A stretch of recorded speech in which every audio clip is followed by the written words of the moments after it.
don't all of a sudden connect with your child's teacher when there's a problem. But at the beginning of the school year, I used to send out emails to all of the teachers, introducing myself and my husband, letting them know we're just looking forward to a great year.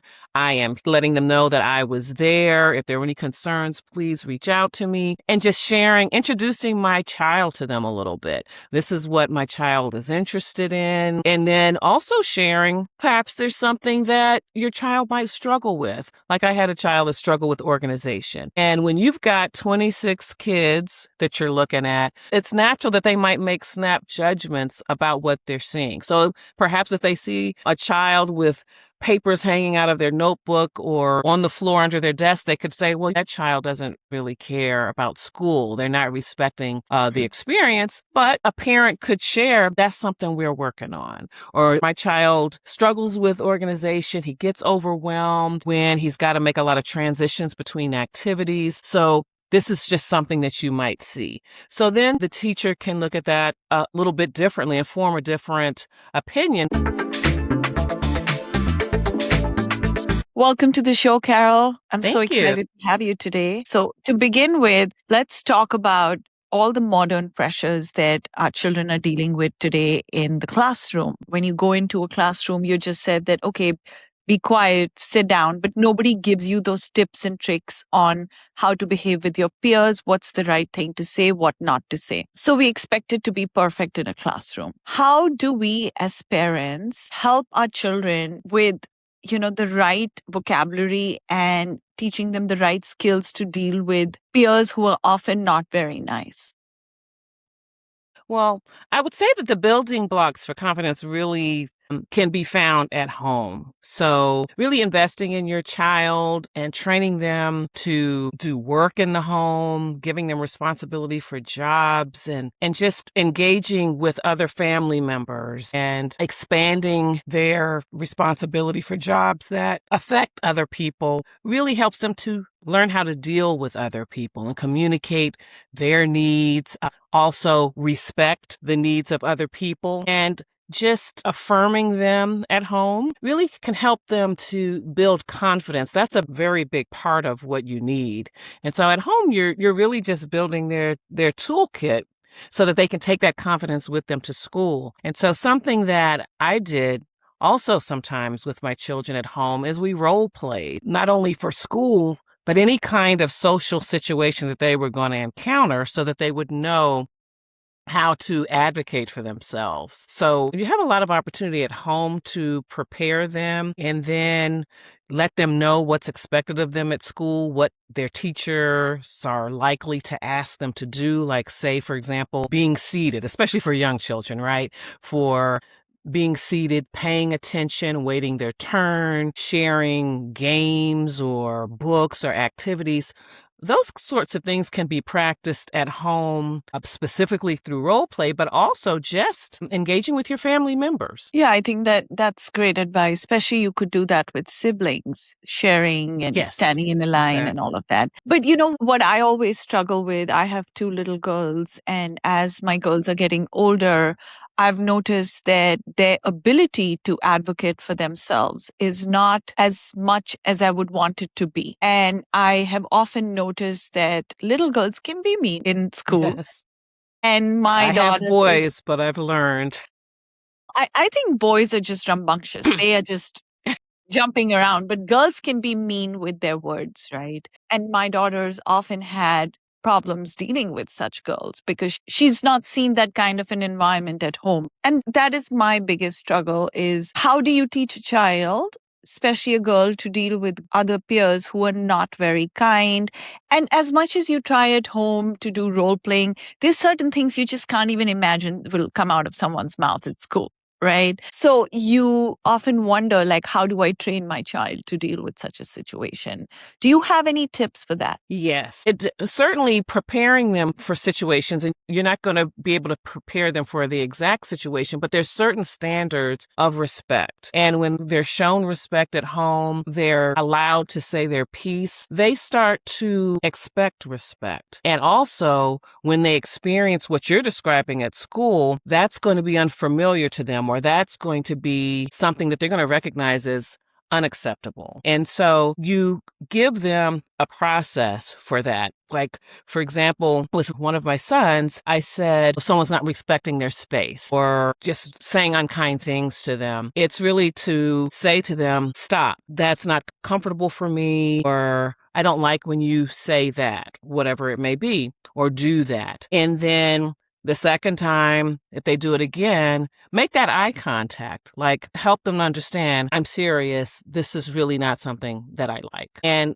after that, the next step is to enlist the help of the adult, whether it's your teacher or it's an administrator on the playground, to get involved and just make it progressive, but to give them a plan, a proactive plan, and because you're letting them know that it is okay to advocate for yourself and allow them to advocate for themselves at home. Give them the opportunity to practice, but it also validates them. I'm worthy of respect. Yeah. No, that makes sense. I do feel that that works in most of the cases, but sometimes that could also go against you and lead to social isolation or subtle bullying, which is not very obvious, that you cannot point out to a teacher or you can't call it out, but it's there, like an eye roll or maintaining distance. And I feel like, yes, these things were there when we were little, but it wasn't as pronounced. Now it's just getting worse. And I don't know what's causing it, if it's social media, if it's access to screen time or the parents. Like, I honestly don't know. What do you do in that situation? Well, in that situation, if you do engage the assistance of the teacher, have a sit down and talk about it. It's worth it to alert the teachers and counselors at the school because sometimes they will have lunch groups or gatherings like that to bring everybody together. And they normally are very skilled at moderating discussions, allowing for reflective listening. And in that process, they are also modeling what that looks like for everyone that's in the group so that they can hear each other's perspectives and provide a safe space for them to advocate for themselves. So that is also definitely a start. And then I would go beyond that, if need be, to engage the parents, again, in a conversation a moderated conversation to talk about that. Because sometimes parents don't realize their children are engaging in bullying behavior, or if they do, then it's also a time to bring them to the table to be accountable, like this. This can't continue. So what are we going to do about it? Yeah. No, that makes total sense. And I think the older you get, the stronger you become with advocating for yourself. So let's talk a little bit about the teenage years. Middle school, high school is a really tough space to be in. And a lot of us mothers are worried about how our children will handle that phase. Because at that point, you can't be running to a teacher every second day that my child is being bullied, or then you just kind of look like you don't know what you're doing. How can we encourage our children to learn these skills early on in life? And what are some of these very, very important skills? I know you mentioned that say no, be assertive, but I don't think in middle school that works because it all is under the table. It's all subtle bullying. It's very like social isolation. Do you try to fit in that situation, or you just kind of do your own thing? Try to fit in? No. I would not say that, especially if it's really compromising your values. I mean, I can't say enough about how important it is for parents and just families to be connected, have those conversations. That's why it's so important to have meals together or plan family activities together. I mean, be intentional about it, like every week. So, because that's where those conversations can come in. That's where their cup is filled. That's where they learn how they deserve to be treated. But they also, in those different activities that you have with the family, they're building confidence, and confidence usually can learn how to set those boundaries for what is acceptable for them. I mean, you want to start young so that as they get to the teenage years, they'll have the courage to say, no, that's not for me. Like, say, if there's a group of teens that want to smoke or drink or what have you, they can recognize that's not good for me because I have these goals in my life. I know what I want my life to look like, and that doesn't fit in. So I think it's kind of dangerous to have them sacrificing and compromising on their character and on their values just to fit in. And I know this is all easier said than done. Mhm. And perhaps they can wade in some way with groups of people that they know that might engage in activities that they don't like or want in their lives, but they can know when to back out. Like this, I'm okay doing this with you, but when you start talking about drinking or when you start talking about mistreating another person, that's not me. Yeah. Another thing I want to focus on is screen time. Everything is about screen time these days. Either the parents are getting upset about it or they're actually giving their kids the laptops and the iPads because that's kind of a school requirement now. In a world with so much screen time for these children, where is the time to learn the soft skills of empathy and resolving, you know, peer conflicts? Like, that you said role play, but when do these teachers get the time to do that, and how do they do it? Like, how do you teach your child the importance of empathy? It's through not only relationship within the family, but it's also through relationship in the community. Like, have your children involved in community activities. Maybe it's team sports, music, any kinds of activities where they have to engage with other people aside from family members. It really expands their world. They become more accustomed to dealing with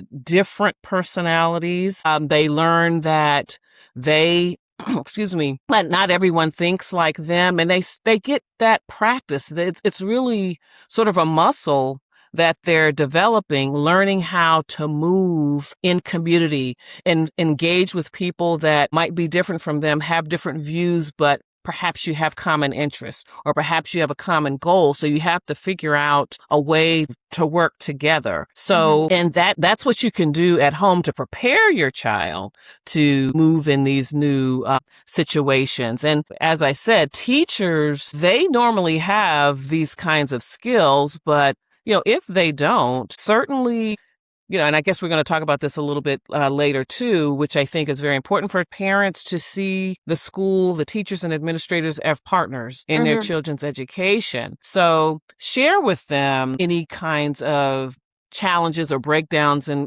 communication that their children are experiencing. And there are ways that the school community can respond to that. I think being a partner with the school is so important. You don't want to pick fights with schools and teachers. And I see some parents do that, and it usually blows up in their face. Right. And you started from the beginning when there's not a problem. Like, don't all of a sudden connect with your child's teacher when there's a problem. But at the beginning of the school year, I used to send out emails to all of the teachers, introducing myself and my husband, letting them know we're just looking forward to a great year.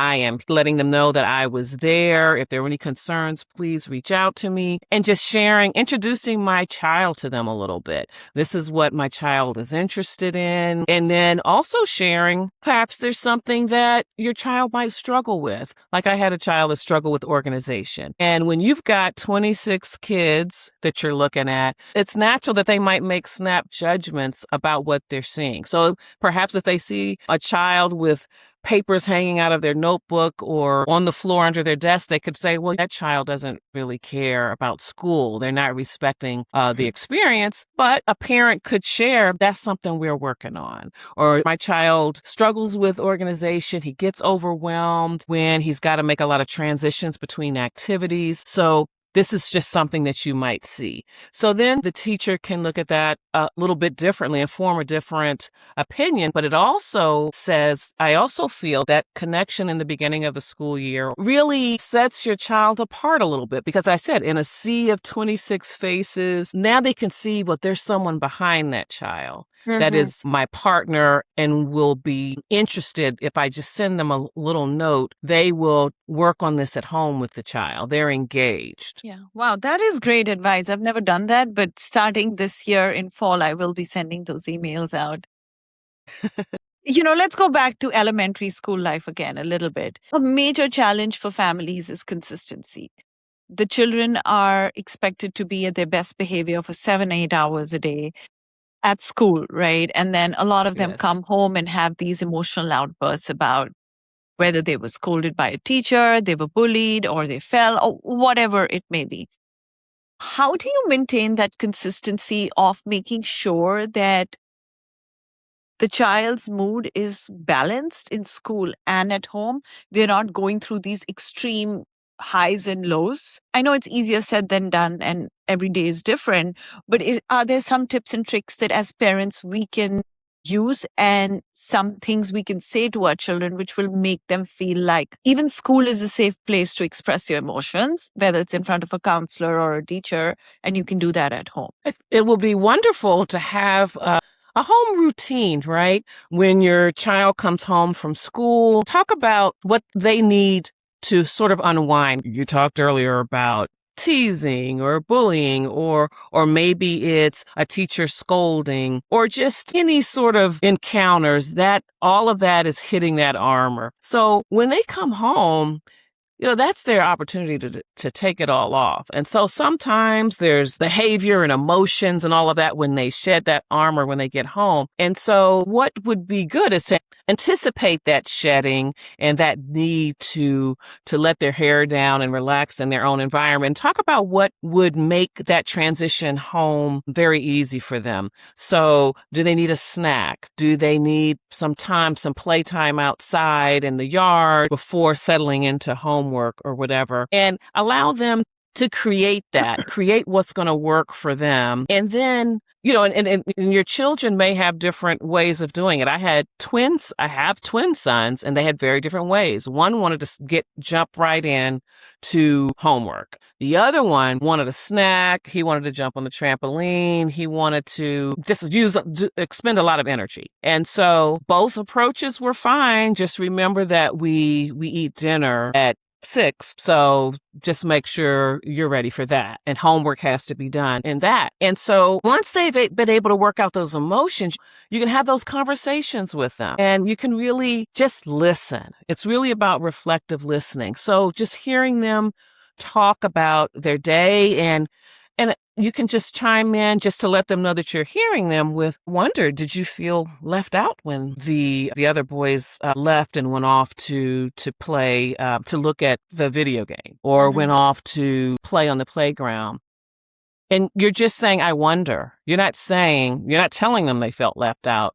You're giving them an opportunity to say, yeah, I did. And then move on. But have those exchanges with them where you're just dropping something in. You're not repeating exactly what they said, but you're telling them what you understood. And it gives them an opportunity to either agree and get a handle on it, put a word on their feelings, or it also gives them an opportunity to correct. Like, well, it wasn't exactly, but because I could have gone over to play with them, I felt welcome.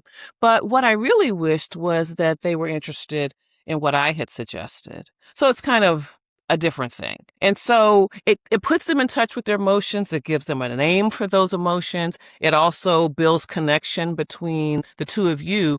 But should there be some challenges at school, those are those moments where they may come out, and you can kind of talk with them, and then you can ask. So I wonder if I could share an idea, something that worked for me when I was younger. Or as I'm listening to you, I'm just kind of thinking, I have some ideas. Would you like to talk about it? And then you can get into teaching them how to problem solve. And so when that happens again, perhaps you could say this or that. And those are some ways that it's really emotion coaching, and it's also problem solving that can help them to get to navigate those social challenges in school. Yeah, I think this is something that should be taught in every school as a separate subject anyway. They teach them the basic emotions, happy, sad, angry, but there's so much more, and there's so many more layers behind each of these emotions and how to navigate them, right? Absolutely. We as parents always hear, if you want your child to read, you should read. If you want your child to do X, you should do X. You're the ultimate blueprint for your child. And you mentioned boundaries initially. You said that teach your child how to draw boundaries. What does a healthy boundary look like in action in a household? How do we model healthy social boundaries and teach true resilience to our children? So you really decide what you will do, what is acceptable for you to do. It's the way you communicate with your child, for example. So if you have your children and they're kind of in the background playing a game that's really loud and you are reading or you need to just finish up a phone call or you need to make a quick phone call, you can tell them if you're going to be here in the family room, I need you to play a different game, or I'm going to need you to be quiet. If you want to continue playing ball and throwing that around, I'm going to ask that you go out into the backyard and finish and play there. So that's a boundary. You've really given them, and I always call it news you can use, right? Because it's really telling you, it's communicating the rules. It's communicating the boundaries. It's not saying you can't play at all and not really giving them an idea of what they could do instead or what the reasoning is behind it. It's also how you allow other people to treat you when they see you interacting with other people. Like say there's a sibling, one child is talking back to you or not cooperating. How do you handle that? How do you talk with the person at the store? For example, in this age of social media and devices, something that I really don't like still is to see someone go to the store, they're checking out and making their purchase, and there's a person behind the counter that's checking out that's a person. So And you're looking acknowledge at your that phone. you have come in contact with a person. But if I happen to be on a call as I'm walking the aisles of the store, I make it a point to end the call there or say, I need you to hold on. And it might be 3 minutes because I'm going to give that person my full attention. And so that's a boundary that I have. Yeah, that's such a lovely example you've given. Carol, I want to talk about a specific dynamic that parents face. So, for example, especially with young kids, boy or girl, sometimes that child is very mature emotionally. Probably, say, an 8-year-old has the emotional maturity of a 12 or a 13-year-old and kind of gives her or his peers in class that free ticket that, okay, you behave like this because you're immature. It eventually kind of leads to this isolation where the kid is like, I cannot hang out with these kids. They're very immature. What should a parent do in this situation? First of all, determine that your child is in the right social or academic environment. Right. Make sure that they are in a space where their maturity or their advanced knowledge, if that's the case, can thrive there. Right. And that they don't have to suspend that in order to fit in. So definitely ensure that the school is the right place for them. And so let's assume that it is. They are being challenged academically. Then it's really about cultivating social interest in your children. And so psychologist Alfred Adler defines social interest as that sense of community, that feeling of empathy, and that feeling of connection to humanity. So help them to understand that they're going to be in situations sometimes where they know more than the other people there. It may also be the case that maybe not this particular situation, but in the future, it may be that they're going to be in a situation where everybody knows more than them, or they're socially more mature than they are. Talk about that and how, like in the case where they are at the top, talk about how to either engage with other people to recognize that. How could they learn from you? Also, speak to the teacher about ways in which that child could be a leader, take on some jobs in the class, or sort of use that knowledge, use that maturity to benefit the class, to benefit the community. It can be a real asset, and that child feels useful, not bored, because they're actively engaged in using that knowledge that they have, using that emotional maturity that they have. And also that also prepares them for those moments when they're at the bottom of the learning curve. They're learning. So it gives them some practice at perspective taking, like they're understanding how those people feel, how the people in their class who are not quite where your child is yet, how they might feel, and that practice in helping them to feel comfortable is something that they can advocate for themselves if they're ever in that situation. But unless the school is just not the right place for them, I would not recommend pulling them out, like say homeschooling or whatever, if that's the only problem, because that's life. There's a saying that if you're the smartest person in the room, you're probably in the wrong room, right? Yes. But would that apply in this situation? Because I struggle with this a lot with my child. She's very, very emotionally mature. And I see her be very wise with a lot of immature kids her age. And sometimes I wonder, should we just make her skip a grade? Because she's doing very well academically as well. And so the options are skip a grade, move to homeschooling. Because at the end of the day, this does kill your confidence to some level, right? When you just feel like, hey, you're really the odd one out who's constantly being the bigger person, right? So yeah, your options are homeschooling, a different kind of school, or what do you do? Do you just teach your child to adapt to these situations? Well, no, and that's why I started off with ensuring whether they are in the right classroom within the same school or whether they are in the right school. You definitely have to establish that first. One of my children was very academically advanced, so their solution within that school was to place him with older children, but who were doing the level of work that he was able to handle. So that worked for a couple of years, but what I found was that because of the age difference, he just was always like the little squirt trying to jump higher. He was not appreciating the level where he was and developing the age-appropriate skills for where he was. So what we decided was we have to find a school for him where the kids his age are also academically advanced so that he can get the proper social and emotional development. We did move him to a different school so that he would be with children his age who were also doing the advanced work. So that definitely is important because it can be a temporary fix depending on what your goal is. And it's really suppressing the growth and the maturity that they have just to fit in. And I don't think that is acceptable over the long haul for sure. Yeah.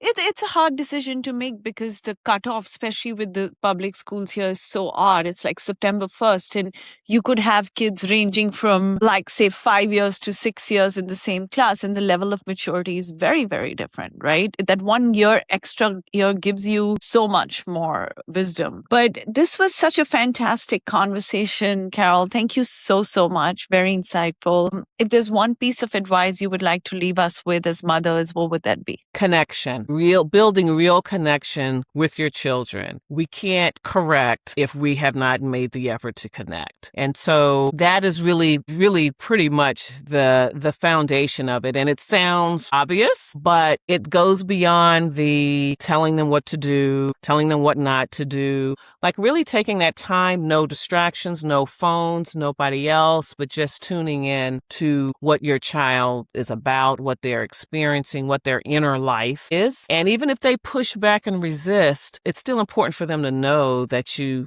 are there. You put in the effort to, you want to hear them out. And I have to say, because that will pay tremendous dividends in the teen years. You may not realize it when they're younger. It may feel like they don't appreciate it, but building that foundation will really pay off in the teen years as well as young adults. I have young adults now, and I can just see where that investment really has paid off for us in terms of them calling and want to get our ideas, get our perspective on some big move that they're making, just including us in that when they really don't have to, right? My twins are 26 years old. They don't have to, but they choose to seek our wisdom. Wow. Well, thank you so much, Carol. Once again, it was lovely having you on the show. Thank you. If you liked this video, please like, subscribe, and share. I will be putting all the resources for Carol and her parenting 411 information in the description section below. Until then, this is Rishanka Jones signing off.